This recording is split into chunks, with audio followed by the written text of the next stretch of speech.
welcome to our 13th video on the channel. And the map you see on your screen right now really doesn't have much to do with this video. That's not my new prediction. I'm gonna come out with that soon. I'm also doing I'm gonna do an election night and some more news.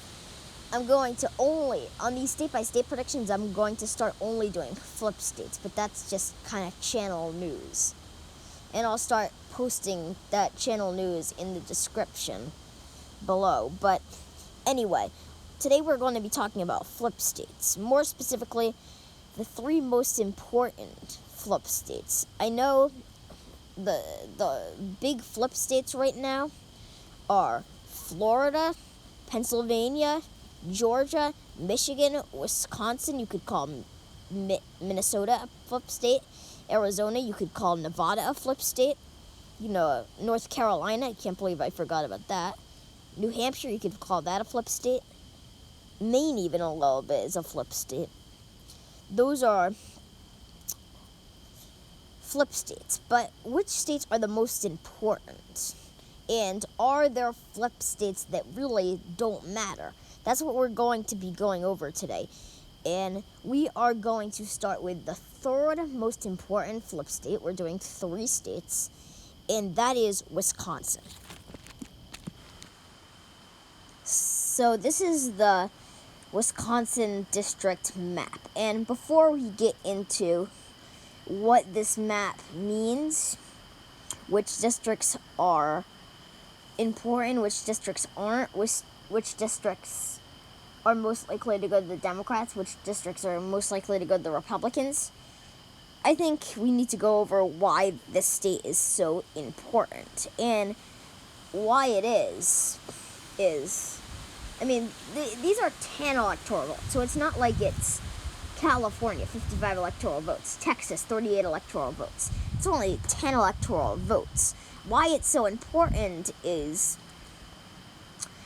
this is a state that Hillary Clinton lost.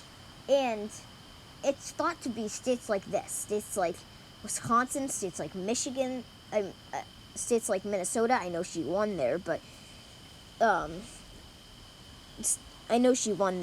it was closer than it probably should have been. And states like Pennsylvania, those are kind of bellwethers, or nowadays they're bellwethers, so they tend to tell the tide of the election. And Wisconsin might be the best example. It's a good mixture of a small city and some suburbs and the working class. That's the working class and the suburbs. The people in the suburbs are the people who the Democrats have struggled to win over. And if they can win over those people in this election, then they should be able to win. Who does it look like won this map? Well, I would say, you notice that District 3 went to Joe Biden. And that is very important. It's more important than it probably looks on the map. It's important because District 3 is a district with a Democratic congressman. So that means that they're willing to vote Democratic. They're not huge. People there probably are not huge Trump fans, but they did not vote for Hillary Clinton in 2016. So I think that if Joe Biden can win that district by 1 to 1.5 electoral, or 1 to 1.5%, they should be able to win. And let's move on to our second state, and that will be Michigan. No surprise here. And why Michigan is such a bellwether here, why Michigan is so important, is not just because of the electoral votes it offers. it's the same thing as Wisconsin, where you've got a mixture of city and a lot of suburbs around it. The people in the suburbs are often the people who don't want to vote for Trump. They also don't want to vote for Biden, most likely. And what they think is that the Republicans, or right now, Trump, will give them jobs. And the economy will be good. I know it's really not good right now, but it had been good up until coronavirus. And I don't know how much of an effect coronavirus will have on the election. I think that it should have a huge effect. I think that Donald Trump probably right now should be losing by a good margin based on the way he handled the coronavirus, but I don't know. I think it's going to have a small effect on it, maybe even a medium-sized effect. I don't think it's going to be the big thing, like Donald Trump loses just because of coronavirus. So, Michigan is a lot like Wisconsin with the suburbs and the city, and of course the suburbs are going to vote for Donald Trump. I think that this is a little more liberal because it's got a bigger city. Detroit's actually, I believe I saw something, Detroit's the most liberal city in the country, which actually surprises me, but it is. So they got a lot of suburbs. They also got the most liberal city in the country, and a lot of the suburbs of Detroit, as you can see on this map, are going to vote for the Democrats. So I'd say it's pretty likely that Michigan goes to the Democrats, but keep your eye out. If it goes to the right or to the Republicans, then I believe that there's no way the Democrats will win. And it's kind of the same thing with Wisconsin. And that is why, maybe not as much Wisconsin, but Michigan, if they lose Michigan, there's no way they're going to win. And that is why Michigan is so important. And lastly, our number one most important state is going to be Pennsylvania. I don't think this is a surprise to most of you. I mean, Pennsylvania is the ultimate bellwether, where they have two major cities that are going to almost indefinitely vote for the Democrat, and they have some suburbs that are very, very, very Republican,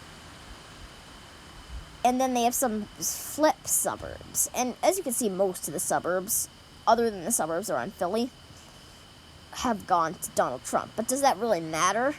What Hillary Clinton struggled to win was, or Hillary Clinton even struggled to win the suburbs of Philadelphia, or even the suburbs of Pittsburgh, if you go way to the west of Pennsylvania. But as long as Biden keeps a strong hold on the suburbs of Philly, and of course Philly, but he's going to keep a strong hold on Philly, he should at least, then I think that wins him the state and it wins him the election. If he's able to get all three of these states, he indefinitely wins, I guess, as long as he keeps everything that Hillary won. And here's what I think about that. About that comparison, Hillary to Trump, or Hillary to Biden, states that she won versus states that he might win. I don't think there's going to be a state that voted for Hillary that's not going to vote for Biden. Hillary was pretty unpopular. Biden's not popular. He's also not unpopular. And Trump's more unpopular than he ever has been. So I think Biden should be able to hold on to almost everything that Hillary won. I think the question is going to be, can he get these three states? And if the answer is yes, like we've predicted, then he will win. So, anyway, just to wrap this up, Joe Biden, he's from Pennsylvania. He's from Scranton, Pennsylvania, a suburb of Pennsylvania, which I think he's got a strong appeal with the working class, probably especially the working class in the suburbs of Pennsylvania. So, I mean, he grew up in the suburbs of Pennsylvania.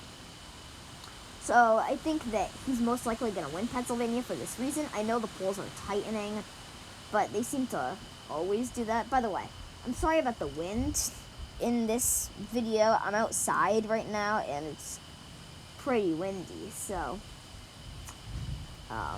yeah, I'm sorry about the wind. I like to be outside because there's not as much noise outside, and I could actually do a long video here, but it's a little bit windy today, and if you had trouble hearing me, I'm sorry, but I tried to yell over the wind. Anyway, I think that he probably should win Pennsylvania, and that should give him the election. Pennsylvania is a big bellwether, so that's the end of our video. Thanks for watching. If you liked, please subscribe, but more importantly, and as always, have a great rest of your day.